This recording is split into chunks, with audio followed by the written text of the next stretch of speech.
Hey there, everybody. It is Ramona Remisat here. There we go. Hi there, everybody. Welcome. I know it's been a while since I did my last Periscope. I've just been getting back into the swing of things after being on holidays in Maui and kind of get back to reality a little bit. But now that I'm back, I wanted to share with you some information on how you can stop self-sabotage. I'm an intuitive mindset coach, so I help women entrepreneurs stop their self-sabotage so they can build a successful business doing what they love. And I think it doesn't matter what level you are at some point, we all come across these self-sabotaging behaviors that we do. And a lot of the women that I talk to, they are bright, they're smart, they have it going on, they may be working with business coaches, they know what to do, but for whatever reason, they just keep getting in their own way and not getting the results that they would like to see. So this is what I wanted to address today and start people on that path to conquering some of that self-sabotage. So really what it comes down to is our minds. It really starts with our thinking. Our thoughts are incredibly powerful, and lucky for us, it's the one thing that we actually have complete and utter control of. But what tends to happen is, people's thoughts, even though we can control them, become habitual. We habitually think the same things over and over and over again and get into some unhealthy mindset habits or patterns.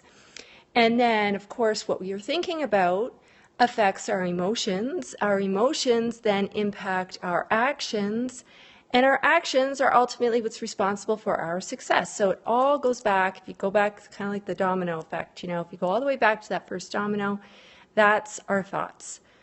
So this tip that I wanted to share with you today is about minding your mind and why this is critically important. It's really necessary to just get into a state of starting to notice what your self-talk really is.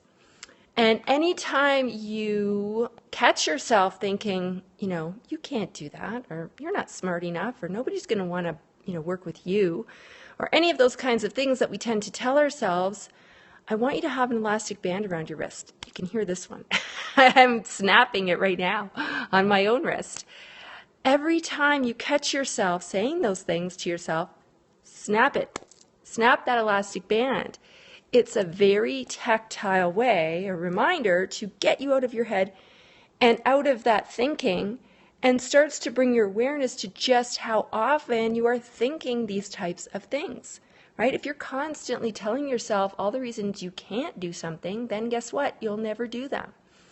So when I first learned about this exercise, it was actually taught to me to do for a month. And I thought, oh my gosh, I don't know. I think after doing that for a week, most people would have a really sore wrist. But I want to challenge you. I want to challenge you to give this a try, to go out there, to put an elastic band around your wrist. Maybe you're going to do it for 24 hours, 48 hours. Maybe you're really brave. You want to try it for a week. Or maybe you will take it on all the way and do it for a month. The reasoning behind the month is that it takes about that amount of time to really create new habits, right? So it's getting into the habit of noticing where your thoughts are coming from and what you are saying to yourself over and over and over again. So like I said, try it out. Try it for maybe, a couple of days, 48 hours, and just start to notice what's coming up. Maybe write these down. Actually, it's a good idea to write these down, because the next step, after you know what they are, then the next step is letting that go, because it's not really helping you, right? So I hope that you are willing to take this challenge on. I would love to know how that is working out for you. So you can jump over to my blog, ramonaremisat.com/blog, and that's RamonaRemisat.com. And, you can leave a comment from one of the blog posts there if you want. And I would really encourage you to take up the challenge and just try it even for a day. I think you'll be very surprised at just how many of those thoughts you have that you didn't even realize.